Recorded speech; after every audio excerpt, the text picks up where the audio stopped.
आप देख रहे हैं वतन समाचार। मैं हूं मोहम्मद अहमद। कल 5 राज्यों की विधानसभा के नताइज घोषित किए जाएंगे और हैदराबाद यानी तेलंगाना, हैदराबाद और आसपास में क्या कुछ होने जा रहा है उस पूरे मामले पे बातचीत करने के लिए हमारे साथ ग्राउंड जीरो पर लगभग 10-15 दिन काम करने वाले 2 पत्रकार जर्नो मेरठ से अली मौजूद हैं और द रेड माइक से शायान मौजूद हैं। इन दोनों लोगों ने ज़मीन पे काम किया है, बड़ी मेहनत की है। हम उन्हीं से जानने की कोशिश करेंगे। अली, आप लोग वहाँ पर लगभग 10-15 दिन रहे, तो क्या ज़मीन पे क्या देखा आपने? तेलंगाना को कैसा पाया? ग्रेटर हैदराबाद की जो 28 सीटें हैं जहाँ पे ख़ासतौर से आप लोग रहे, वहाँ पे कैसा पाया आप?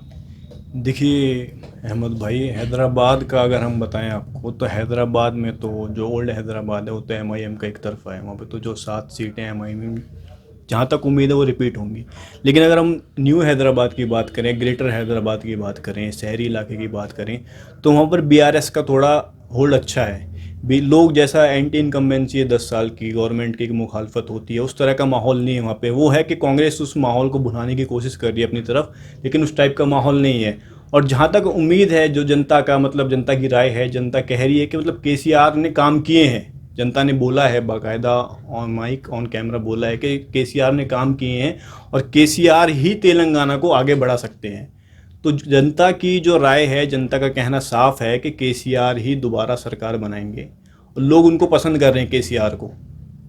अच्छा अली, क्या असदुद्दीन ओवैसी साहब का तेलंगाना में क्या मामला, खासतौर से हैदराबाद का जो इलाका है जहां वो 7 सीटों पे है, हालांकि एग्जिट पोल बता रहे हैं कि उनकी 1-2 सीटें घट सकती हैं, आप लोग क्या उससे सहमत हैं? देखिए, जिस हिसाब से उन्होंने सीटें चेंज करी हैं, नामपल्ली से उन्होंने अपना उम्मीदवार चेंज करा है, याकूतपुरा से उन्होंने अपना उम्मीदवार चेंज करा है, तो उस हिसाब को देखकर माहौल लगाया जा रहा था कि ओवैसी को नुकसान हो सकता है, इसलिए उन्होंने अपना कैंडिडेट चेंज करा है। लेकिन कैंडिडेट चेंज करने के बाद और ओवैसी की जो इमेज है वहाँ पे ओल्ड हैदराबाद में, उसके बाद मतलब माहौल ओवैसी की तरफ वहाँ पे डाइवर्ट हो गया है। वहाँ पे ओवैसी बाकायदा मतलब 7-9 सीटों पर वो चुनाव लड़ रहे हैं वहाँ पे, और 9 में से जो 7 हैदराबाद की हैं वो तो जीतेंगे ही जीतेंगे। बाकी जो 2 सीटें हैं वो बहुत मुश्किल है उनका जीतना। और अगर फाइट वहाँ पे ओवैसी सिर्फ दो ओवैसी को कोई टक्कर मिल रही है तो नामपल्ली पे कांग्रेस की तरफ से मिल रही है और याकूतपुरा में एमबीटी की तरफ से, एमबीटी के अमजदुल्ला खान है कैंडिडेट, वो उनको ओवैसी के जो कैंडिडेट है उनको टक्कर दे रहे हैं, और नामपल्ली में कांग्रेस के फिरोज खान। तो इन 2 को सीट को छोड़ के बाकी तो 5 रिजर्व हैं उनकी, उनको तो कोई हिला नहीं सकता।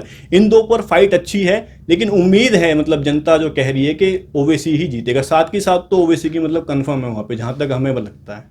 अच्छा, आपने ग्राउंड पे जो काम किया, तो ओवैसी साहब की जो एक पूरे नेशनल या इंटरनेशनल मीडिया में जो इमेज दिखाई जाती है, कई लोग कहते हैं कि बहुत टेरराइज उनका माहौल है, बहुत डरा धमका के रखते हैं, उनके खिलाफ स्टोरी नहीं की जा सकती, उनके ताल्लुक से कोई स्टोरी उनके खिलाफ हो जाए तो लोग आग लगा देते हैं, हमला कर देते हैं। क्या है इसकी सच्चाई? क्या सच्चाई है इसमें जो आपने बोला है कि ओवैसी के खिलाफ वहाँ पर रिपोर्टिंग करना बहुत मुश्किल है मौजूदा दौर में।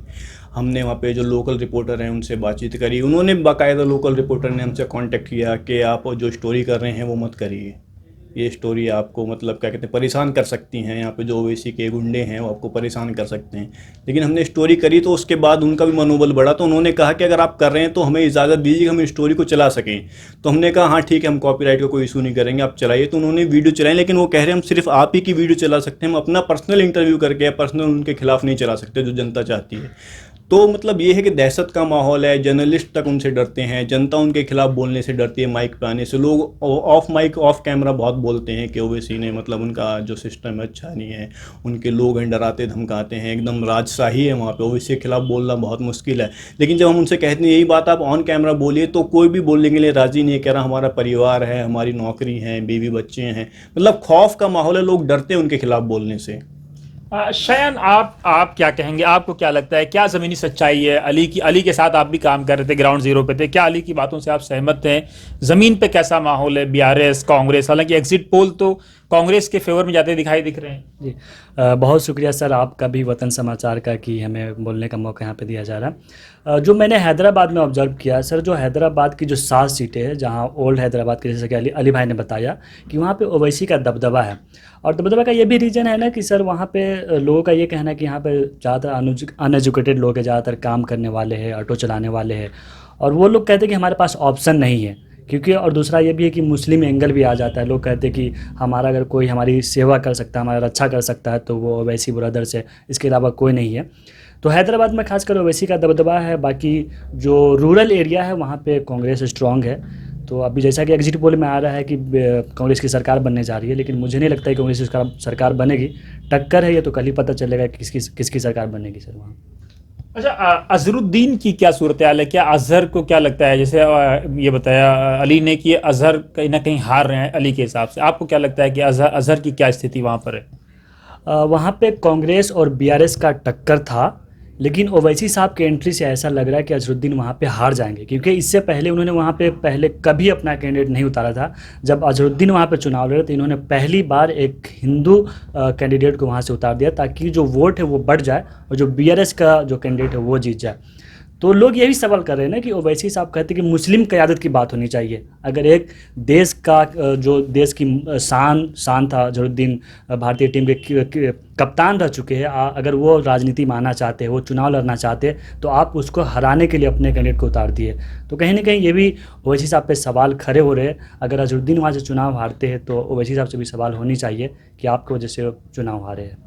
अच्छा, ग्रेटर हैदराबाद की जो 28 सीटें हैं और बाहर की जो 91 सीटें हैं, यानी कुल 119 सीटें हैं। रूरल एरियाज़ में आप लोग खुद कह रहे हैं कि कांग्रेस मजबूत है, और ग्रेटर हैदराबाद को अगर देखा जाए तो 28 सीटों में से कहीं ना कहीं एग्जिट पोल में भी 8 या 10 सीट कांग्रेस को मिलती दिखाई दे रही है। अगर कांग्रेस यहाँ पे 10 सीटें एग्जिट पोल के हिसाब से पा जाती है या 8 सीटें, तो आपको क्या लगता है कि जो रूरल एरियाज़ में है वहाँ पर क्या स्थिति होगी? रूरल एरिया में कांग्रेस जिस तरह से उन्होंने 6 गारंटी दी है, लोगों को उम्मीद है कांग्रेस से, क्योंकि आज जिस तरह से गैस सिलेंडर महंगा है, कांग्रेस ने वादा करा है कि हम गैस सिलेंडर 500 का देंगे, महिलाओं को कुछ 2-3 हज़ार के करीब में हर महीने देंगे, बस फ्री कर देंगे। तो ये ऐसी गारंटी है जो लोगों को लगता है कि शायद कांग्रेस से सरकार बनेगी तो हमें डायरेक्टली फ़ायदा होगा। और उन्होंने कहीं ना कहीं अपनी बात पहुंचाने में कामयाब भी रहे। लोग चाहते भी है कि वहाँ कांग्रेस की सरकार बने, लेकिन बीआरएस ने भी अच्छा काम किया है। तो देखने वाली बात यही कि सर कि 3 तारीख को क्या होता है, लेकिन ज़्यादातर चांसेस तो है कि कांग्रेस की सरकार बनेगी। अच्छा, एक चीज़ आप कह रहे थे शायान कि वहाँ ज़मीन पे जो सूरत हाल है कि कम पढ़े लिखे लोग हैं या नादान या अनपढ़ लोग हैं जो ओवैसी साहब के वोटर हैं, और उनको ये लगता है कि ओवैसी साहब ही उनके रक्षक हो सकते हैं। लेकिन सवाल ये है कि अगर कम पढ़े लिखे लोग हैं और ओवैसी साहब खुद बैरिस्टर हैं, तो अपनी कॉन्स्टिट्यूंसी के लोगों को पढ़ाते क्यों नहीं है? क्यों, क्या उनको डर लगता है कि अगर ये लोग पढ़ लिख लेंगे तो वोट नहीं करेंगे या कुछ और हो जाएगा? जैसा कि उन्होंने उनके जो छोटे भाई वो दावा करते कि हमने शिक्षा में हैदराबाद में क्रांति ला दी है, हमने बहुत सारे स्कूलें बनाए, हमने बहुत सारे मेडिकल कॉलेजें बनाए हैं, हमने बहुत सारी यूनिवर्सिटियां बनाई है। लेकिन सच्चाई यही है कि सर जब उनके स्कूल में लोग जाते हैं तो लोगों का वहाँ कहना है कि सिर्फ एक बच्चों को एडमिशन मिलता है। अगर आपके घर में 3 बच्चे हैं तो वो एक को एडमिशन देंगे, 2 को नहीं देंगे। तो वो कहते हैं कि हमारे 2 बच्चे वो क्या करेंगे, या तो ऑटो चलाएंगे या कोई छोटी मोटी कोई पान की दुकान खोल के बैठेंगे। तो जिस तरह से एजुकेशन का माहौल होनी चाहिए वहाँ उस तरह का माहौल नहीं है। हालांकि ओवैसी साहब जब हैदराबाद से बाहर निकलते तो लोगों को यही कहते हैं कि हमने हैदराबाद में जो विकास किया आप आइए वहाँ देखिए, लेकिन सर वहाँ ज़मीनी हकीकत कुछ और है। लोग शायद वहाँ जाएंगे तो उनको पता चल जाएगा कि उन्होंने कितना विकास किया है। अच्छा, एक हैदराबाद के विकास का मॉडल, गुजरात के विकास का मॉडल, यानी तकरीबन दोनों सेम है, ज़मीन पे कुछ और दिखता है और है सच्चाई कुछ और। जी हाँ, यही है सर, क्योंकि वहाँ के जो लोग हैं वो तो कहते हैं कि हमारे पास ऑटो चलाने के अलावा कोई ऑप्शन नहीं है, छोटा मोटा पान की दुकान खोलने के अलावा कोई ऑप्शन नहीं है, कोई बड़े इंडस्ट्री वहाँ नहीं है। जो भी इंडस्ट्री है वो जो भी न्यू हैदराबाद है वहाँ शिफ्ट हो रहे हैं। ओल्ड हैदराबाद में क्या है जो पहले था, जो पुरानी मकानें, पुरानी दुकानें, जो हमारे पास जो काम करने के लिए छोटे मोटे संसाधन, तो वही है। क्या बदला है, आपने क्या ऐसा किया है? अच्छा अली, आपको क्या लगता है, आप तो ज़मीन पे थे, तो वहाँ पर क्या लोगों में इस बात को लेकर के भी चर्चा है कि ओवैसी साहब हैदराबाद की जो सीटें हैं या तेलंगाना की जो सीटें 9 सीटों पर ही क्यों लड़ते हैं, 119 पे क्यों नहीं चुनाव लड़ते? क्या इस पर भी कोई चर्चा होती है वहाँ के लोगों में? लोगों का कहना है कि मतलब इनडायरेक्टली ओवैसी साहब का अलायंस है बीआरएस से, और वो अपना काम करवा लेते हैं बीआरएस से, जो भी उनके मसाइल होते हैं। उन्होंने एक एग्जांपल भी दिया बहुत अच्छा कि जब ट्रेन कांड हुआ था 3 मुस्लिम मारे गए थे सीआरपीएफ कर्मी ने, 4 लोगों को मारा था, एक सीआरपीएफ कर्मी थे, 3 मुस्लिम थे जिनको आइडेंटिफाई करके मारा था। एक बिहार से थे, एक राजस्थान से थे, एक तेलंगाना से थे। तो बिहार में भी सेक्युलर सरकार है, राजस्थान में भी कांग्रेस पार्टी की सरकार है, बीआरएस, तेलंगाना में भी अपने आप को सेक्युलर कहती है। तो सिर्फ जो मुआवजा मिला, उचित मुआवजा जिसको हम कहते हैं, उनको फ्लैट्स मिला, सरकारी नौकरी मिली और सर गवर्नमेंट ने जो मुआवजा दिया वो खाली तेलंगाना में ही मिला और लोगों का कहना है कि ओवैसी की वजह से मिला है। इसी प्रकार जैसे शादी मुबारक की स्कीम है जो केसीआर देते हैं कि लड़की की जब शादी होती है तो 1.25 लाख रुपए उनको कन्यादान के तौर पर मिलता है। 2 बेडरूम की स्कीम है, तो जो वहाँ के लोकल लोग हैं कि ओवैसी वो निकलवा लेते हैं और हमें मिल जाता है कुछ फ़ायदा उसका, तो ओवैसी का इनडायरेक्टली उनसे अलाइंस है और ओवैसी ही केसीआर से काम करवा लेते हैं लड़ झगड़ के। तो लोगों का कहना है कि मतलब अगर ओवैसी सब सीटों पर लड़ेंगे तो उससे उनका ही नुकसान है, और अगर मिलके लड़ेंगे तो केसीआर और वो मिलके अपने काम करवा लेते हैं। लेकिन अब एक सवाल तो यहाँ ये पैदा होता है ना कि आप किसी के बच्चे को आप नौकरी दे दें, लेकिन उसके बच्चे को पढ़ाएं नहीं, तो अगली जनरेशन तो उसकी नौकरी पाएगी नहीं। तो जब तक लोग पढ़ेंगे नहीं तब तक लोग इस लायक कैसे बनेंगे? अली, क्या कहेंगे आप? वो बात सही है कि मतलब जो अगर हम न्यू हैदराबाद और ओल्ड हैदराबाद में कंपेयर करें तो लोगों की काफ़ी समस्याएं हैं। लोगों का कहना है कि जब न्यू हैदराबाद में मेट्रो आ सकती है तो ओल्ड में क्यों नहीं आ सकती, और एग्जांपल दे के बाकायदा बोला है दिल्ली के चांदनी चौक जैसे इलाके में जब मेट्रो चल सकती है तो ओल्ड हैदराबाद में क्यों नहीं चल सकती। जब MNCs हमारे न्यू हैदराबाद में आ सकती हैं तो ओल्ड हैदराबाद में क्यों नहीं आ सकती। ओल्ड हैदराबाद में खाली ऑटो चलेगा, खाली पान के ठेले चलेंगे, तो उसमें ओवैसी की कमियाँ हैं जो लोगों ने उजागर की हैं। और ओवैसी का और लोगों का कहना है कि ओवैसी हमको पिछड़ा रखना चाहते हैं ताकि हम उनके गुलाम रहें, ताकि हम उनकी जो बातें हैं उनमें, जो उनके अच्छे अच्छे लच्छेदार भाषण हैं उनमें घुल मिल कर रहें और हम वो सवाल ना कर पाएँ अपनी एजुकेशन पर, अपनी फैसिलिटीज़ पर। तो लोगों का कहना है कि मतलब जानबूझ के भी कुछ ही स्कूल हैं, कुछ ही हॉस्पिटल हैं, हॉस्पिटल भी जो उनका है वो बड़े बड़े वो करते हैं, तकरीरों में कहते हैं कि हमारे हॉस्पिटल फ्री हैं। तो लोगों का कहना है फ्री नहीं है, 50% वहाँ पे चार्ज किया जाता है, और जब मरीज पे पैसा नहीं होता तो डेड बॉडी भी कभी कभार रख ली जाती है। इस तरह का हाल है वहाँ पे, लोगों ने जो बताया है। शायन, आप क्या कहेंगे इस पूरे मामले पे? सर जो लोग कहेंगे वही मेरा विचार है, क्योंकि जो वहाँ के लोगों से मैंने ओपिनियन जाना, क्योंकि जिस तरह से ओवैसी साहब पूरे देश भर में फिरते हैं, कहते हैं कि हमने ये विकास किया वो विकास किया, लेकिन वहाँ सच्चाई कुछ और है। सर वहाँ मुझे एक ऑटो वाले मिले, उन्होंने मुझे ये बताया कि हमारे दोस्त ओवैसी साहब को हॉस्पिटल के बाहर तड़प के मर गए और इन्होंने मेरा एडमिशन इसलिए नहीं लिया कि हमारे पास पैसे नहीं थे। तो आप उम्मत की बात करते हैं, मुसलमानों की बात करते हैं, बड़ी बड़ी बातें करते हैं कि हमने ये किया वो किया, लेकिन किसी की जान तड़प के चली जा रही है। लेकिन आप, और इसी तरह का एक दूसरा इंसिडेंट ये किसी ने बताया मुझे कि किसी के बेटे का ऑपरेशन हुआ तो वो दारुसलाम जो वैसी का ऑफिस है वहाँ वो लोग बैठते हैं, तो वहाँ गए, उन्होंने बोला कि इतना बिल बना है, ऐसे कुछ माफ़ कर दीजिए। तो उन्होंने बोला कि जब पैसा नहीं था तो मेरे यहाँ क्यों आई, सरकारी हॉस्पिटल में कहीं नहीं चली गई। तो इस तरह के लोगों ने वहाँ आरोप लगाया। और सबसे बड़ा वहाँ जो इलेक्शन में मुद्दा ये रहा बॉक्सिंग वोटों का, कि लोग ये आरोप लगाते हैं कि जो ओवैसी के जो लोग हैं वो बोगस वोट करते हैं, कि यानी जो लोग मर चुके हैं या जो कहीं और शिफ्ट हो चुके हैं उनका भी वोट वहाँ है, और ये लोग प्रशासन को दबाव में लेके बूथ कैप्चर करके वो वोट अपने ज़बरदस्ती डाल लेते हैं। और दूसरा ये है कि वहाँ पे कोई टक्कर में नहीं है, एक ही सीट ऐसा है जहाँ पे कांग्रेस टक्कर दे रही है, तो इसलिए एग्जिट पोल में वो 5 से 7 सीट दिखाया जा रहा है। जो हैदराबाद में ओवैसी 7 सीट पे चुनाव लड़ रहे हैं, तो एक पे तो फिरोज़ खान है नामपल्ली से, वो जो माजिद हुसैन उनके मेयर थे वो उनके टक्कर में है। तो लोगों का ज़्यादातर कहना है कि जो फिरोज़ खान इस बार जीत सकते हैं। दूसरा मजलिस बचाओ तहरीक के अमजदुल्ला खान है, वो याकूतपुरा से चुनाव लड़ रहे हैं। वो पहले मजलिस का ही पार्ट थे, ओवैसी साहब के साथ थे, लेकिन वो अभी अलग होकर अपना एक पार्टी बनाए है, उसके खिलाफ चुनाव लड़ रहे हैं। तो अब कल देखने वाली बात ये होगी कि वही साहब 9 में से कितने पे कामयाब हो सकते हैं। बाकी जो ज़मीनी सच्चाई है कि जो वादे करते हैं वो कहीं पूरी तरीके से हकीकत नहीं है। यानी नेता चाहे वो मुसलमान हो या किसी भी जाति के हों, नेता नेता ही होते हैं, टिपिकल मतलब उनका जज्बात से, एहसासात से, क्योंकि कहा जाता है कि सियासत के सीने में दिल नहीं होते हैं। जी बिल्कुल, ये हकीकत है सर।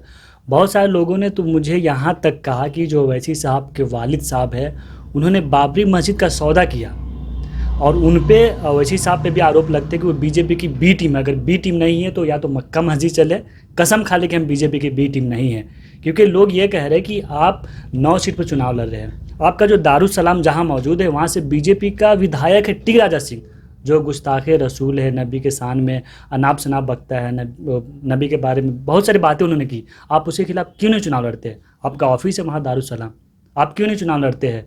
आप वहाँ पे सिर्फ कहते हैं कि हम किसी के सपोर्ट कर दिए। वहाँ 80,000 मुसलमान हैं, आप चुनाव लड़िए ना, उसको हराइए ना। तो लोग सवाल खड़े कर रहे हैं, बीजेपी की बी टीम है, बीजेपी के साथ मिले हुए लोग ये भी कर रहे हैं कि ओवैसी आज है पूरे तेलंगाना में सबसे अमीर इंसान है, जो आज से 20 साल पहले किराए घर पे रहते थे, आज इतने अमीर कैसे बन गए? बहुत सारे अच्छा, सवाल। ये बात है कि वैसे आप किराए के घर में रहते थे, ये बात लोग कह रहे हैं। हाँ, लोग बता रहे हैं कि आज से 20 साल 25 साल पहले जो किराए घर में रहते थे, मान लीजिए अगर उनके वालिद साहब सांसद रहे, वो भी सांसद रहे, अगर सांसद की जितनी सैलरी होती है, अगर उनसे ही वो अपना घर बनाया हो तो उनके घर में जितने नौकर वो भी पूरा नहीं होगा, क्योंकि वो महल कई 100 करोड़ों का है। तो लोग सवाल खड़े कर रहे कि वही साहब ने सिर्फ अपना महल तैयार किया, हैदराबाद में उनके करोड़ों के प्रॉपर्टी है, कितने सारे फंक्शन हॉल है, अनगिनत प्रॉपर्टी है, लेकिन जो गरीब थे वो अभी गरीब है, जो ऑटो चला रहे थे ऑटो चला रहे, जिनकी दुकान थे दुकानें। अली, आप क्या कहेंगे? हाँ, मतलब सच्चाई है जो लोगों ने कहा है, वो आरोप है, मतलब उसमें कितनी सच्चाई इस पर तो हम ज़्यादा डीप बता नहीं सकते, लेकिन आरोप इस तरह के लगे हैं उन पे, ओवैसी साहब पे, कि मतलब उनका अपना जो घर है वो भी पॉश इलाके में है, उनके भाई का जो है वो भी पॉश इलाके में है, और उनका जो ऑफिस है दारुसलाम वो किसी की प्रॉपर्टी थी, उस पे आरोप है कि उन्होंने कब्जा किया है, कब्जा करके वो कई करोड़ों अरबों रुपए की प्रॉपर्टी है, जहाँ पे उनका दारुसलाम है, उसमें उनका कॉलेज भी है, उनका न्यूज़पेपर एतमाद जो है वो भी वहीं से निकलता है। मतलब काफ़ी उन पे जनता कह रही है कि आरोप है कि उन्होंने प्रॉपर्टी इकट्ठा करी, इलीगल प्रॉपर्टी का भी आरोप है। और लोग कहते हैं कि मतलब अगर ओवैसी साहब पे क्या कहते हैं इतनी प्रॉपर्टी नहीं है तो हमें बता दें कि कहाँ से आई, अगर उनके पास लीगल तरीके से उन्होंने ली है, अपने कमाई से ली है, तो कहाँ से लिए बता दें हूँ। तो ये आरोप है, इनमें सच्चाई कहाँ, तो मतलब अगर हमने प्रॉपर्टी देखी भी है, उस बारे में मतलब बात भी करी है, तो लोगों का कहना है कि मतलब इस अच्छा, तरह का। तेलंगाना में ज़मीन पे क्या मुद्दे थे अली? ज़मीन पे क्या किस तरह के वोटर्स, मतलब ग्रेटर हैदराबाद में, आउट ऑफ आउटर जो हैदराबाद है या जो बाकी जो इलाका है, रूरल हैदराबाद, ग्रेटर हैदराबाद में क्या मुद्दे थे, रूरल हैदराबाद में क्या मुद्दे थे? ग्रेटर में तो, रूरल में तो सबसे पहले डेवलपमेंट का ही होगा कि मतलब विकास नहीं हो पा रहा है अभी भी ग्रामीण इलाकों में। और क्या कहते हैं जो स्कीम है 2 बेडरूम फ्लैट, वो सिर्फ KCR के जो लोग हैं, जो उनके कार्यकर्ता हैं, उनको ही दी जाती है, ऐसा कुछ लोगों का कहना है कि मतलब जो उनके 2 बेडरूम स्कीम है वो उनके कार्यकर्ता हैं उनको ही दी जाती है। या फिर शादी मुबारक जो है उसमें काफ़ी लंबा प्रोसेस हो जाता है, शादी हो जाती है उसके 1-1.5 साल बाद तक पैसा आता है, और पैसा आता है नहीं आता उसकी भी बहुत कम गारंटी है। तो KCR के खिलाफ माहौल है, लेकिन जिस हिसाब से माहौल होना चाहिए उस हिसाब से नहीं है। और जहाँ तक उम्मीद की जा रही है कि मतलब बहुमत नहीं मिलेगा किसी को भी, कि कांग्रेस और अच्छा, BRS, हंग असेंबली के चांसेस ज़्यादा हैं। हाँ, कांग्रेस और BRS को बहुमत ना मिलने के चांस बहुत ज़्यादा हैं।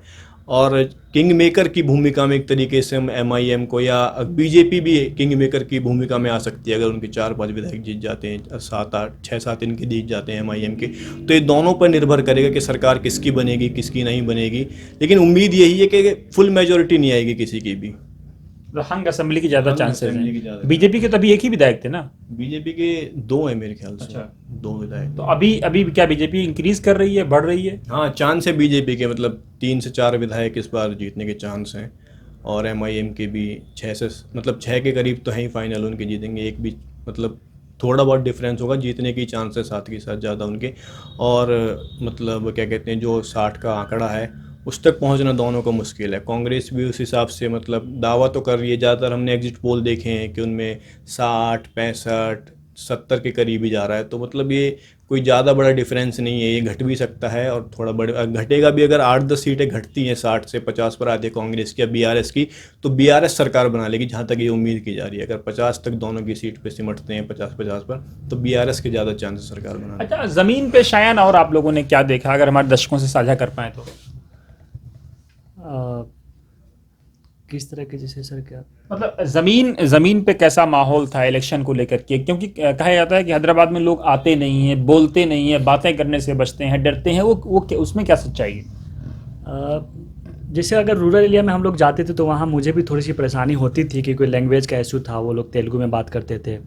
हालांकि हम लोग तो बोलते तो समझ तो जाते थे, लेकिन वो लोग सही से एक्सप्रेस नहीं कर पाते थे कि वो कहना क्या चाह रहे हैं। बाकी अगर मेन हैदराबाद की बात करें तो वहाँ तो सर मुझे लगा नहीं कि कुछ खास ज़्यादा चुनावी माहौल है, क्योंकि वहाँ ओवैसी का ही चलता है।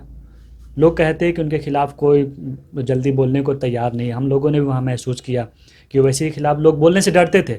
जैसे अगर हम लोग कहीं यूपी बिहार में चले जाए, चाहे दिल्ली में, कहीं भी खड़े हो जाएंगे, लोगों से बात करना शुरू कर देंगे। लेकिन वहाँ ऐसा ज़रा सा भी माहौल नहीं था।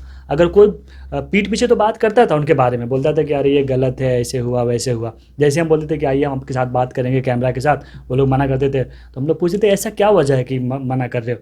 तो बोला कि हम लोग के पास अपना परिवार है, अगर हम उनके खिलाफ बोल देंगे या तो वो उनके कुछ लोग आगे हमको मारेंगे पीटेंगे, या तो फिर वो पुलिस आगे मुझे परेशान करेगी। तो मेन हैदराबाद जो ओल्ड हैदराबाद है वहाँ पे लोग अभी भी खौफ में है, उसके खिलाफ बोलना नहीं। के दौरान आप लोगों को भी व्यक्तिगत कोई ऐसी परेशानी आई? परेशानी तो नहीं आई, लेकिन वहाँ के जो लोकल जर्नलिस्ट थे वो लोग हैरत में थे कि ये लोग कैसे काम कर पा रहे। एक बार किसी ने हम लोग को दावत पे बुलाया तो हम लोग वहाँ पहुँचे, तो एक पत्रकार जो लोकल पत्रकार को कह रहा है कि जिंदा हो। मैं बोला ऐसा क्यों पूछ रहे हो? तो बोला कि भाई तुम लोग ऐसा काम कर रहे हो, अभी तक घूम रहे हो, बड़ी बात है। मैं बोला कि देखो आप जर्नलिज्म में है तो करना पड़ेगा, चाहे जो हो देख लेंगे। तो हम लोग ने काम किया है, उनका भी व्यूज़ दिखाया है, बाकी जो विपक्ष में थे उनको भी दिखाया है। तो क्या इतना ज़बरदस्त माहौल है अली, मतलब इस हद तक ग्राउंड पे सूरत हाल ख़राब है? जी यही हाल है। ये सयान भाई ने जो बताया है कि पत्रकार ने हमसे पूछा, पत्रकार के एक दो लोगों ने और पूछा कि आप जिंदा हो, सही सलामत हो। तो मतलब ये सोचने वाली बात है कि किस कदर डर है, खौफ है। पत्रकारों में किस तरह खौफ है, आम जनता तो छोड़िए, जर्नलिस्ट जो मतलब जिसको कहते हैं बेखौफ होता है वो इतना डरा हुआ है, तो आम जनता का क्या हाल होगा आप सोच सकते हैं। जर्नलिस्ट तो बाकायदा कैमरा रख के बोल सकता है, लेकिन वो भी डरा हुआ है कि वो इसके खिलाफ क्या बोले। वो अगर कुछ बोल, अब उनकी रिपोर्टिंग में बता दूँ कैसी होती है, कोई भाषण हो रहा है किसी को, उसको बस वो लाइव कर देते हैं। ना तो उनके पास कोई इंटरव्यू होता है, ना कोई अपनी स्टोरी होती है, ना कोई रिपोर्ट होती है। कोई भाषण हो रहा है, कोई प्रोग्राम होता है, उसमें जाते हैं, लाइव कर देते हैं, वही उनका जर्नलिज्म है बस। मतलब ये वर्स्ट सिचुएशन इतनी ख़राब है, इतनी ख़राब है ये, बाकायदा हमारे पास सबूत हैं इसके। तो मतलब आप जो वहाँ के लोकल जर्नलिस्ट हैं उनके पोर्टल उठा के देख लीजिए यूट्यूब पे, लाइव वीडियो के अलावा कुछ नहीं मिलेगा वहाँ पे। जो भी होगा लाइव होगा या कुछ ऐसा शूटेड होगा जो ओवैसी के खिलाफ नहीं होगा। अगर जैसे मैं ओवैसी के मुखालिफ कैंडिडेट हूँ या फिर फिरोज खान ओवैसी के मुखालिफ है, अगर वो कुछ बोल रहा है तो उसको नहीं दिखाया जाएगा। इस तरह का माहौल है वहाँ पे। अच्छा शायन, फाइनल कमेंट क्या देंगे आप? फाइनल ये कि सर अब नेता है, अब क्या कहे आप, लोगों से बड़े बड़े वादे करते हैं, लोग क़यादत की बात करते हैं लेकिन वो चाहते नहीं कि क़यादत खड़ा हो। उम्मत की तो बात करते हैं लेकिन चाहते नहीं कि उम्मत आगे बढ़े।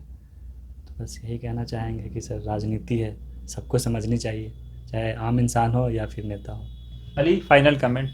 पॉलिटिक्स है और पूरे देश का यही हाल है। तेलंगाना, हैदराबाद तो हमने घूमा है, लेकिन अब देश भी हमने घूमा है, तो सब जगह यही हाल है। चाहे वो मुस्लिम नेता हो, गैर मुस्लिम नेता हो, कांग्रेस का हो, बीजेपी का हो, हर किसी को अपनी सत्ता बचानी होती है। और सत्ता बचाने के लिए साम दाम दंड भेद सबका उपयोग किया जाता है, और वो ओवैसी भी करते हैं और नेता भी करते हैं। तो इसमें मतलब हमें लगता है कि कुछ ज़्यादा नया नहीं था। लेकिन हाँ ये है कि ओवैसी के बारे में जो इमेज है कि वो लोगों की हमदर्दी, लोग मुसलमानों के प्रति हमदर्दी रखते हैं, मुसलमानों के विकास के काम करते हैं, उनको ऊंचाइयों पर ले जाने के काम करते हैं, मतलब ऐसा कुछ नहीं। वो भी एक नेता की तरह ही हैं, और जो आम नेता करते हैं वो ही वो करते हैं, ज़्यादा कुछ अलग नहीं है उनमें और नेताओं में। बहुत शुक्रिया। तो आपने देखा कि तेलंगाना की क्या सच्चाई है, ज़मीन पे क्या ज़मीनी हकीकत है, ये शायान और अली से आपने सुना। ओवैसी साहब के बारे में भी इन लोगों ने बहुत विस्तार से बताया, ज़मीन पे जो सच्चाइयाँ देखी। लेकिन एक तरफ वेस्ट का कल्चर है कि जहाँ अगर कोई नेता झूठ बोल देता है, अपना झूठ बोलते हुए पकड़ा जाता है, तो अगले दिन वो इस्तीफ़ा दे देता है। वहीं हमारी जो मशरक़ी तहज़ीब थी, जिसकी दुनिया में तारीफ़ हमारी मशरक़ी तहज़ीब की होती थी, आज वो तहज़ीब किस तरह से दम तोड़ रही है, आप इन दोनों नौजवान जर्नलिस्टों से सुन सकते हैं। आप देखते रहिए वतन समाचार।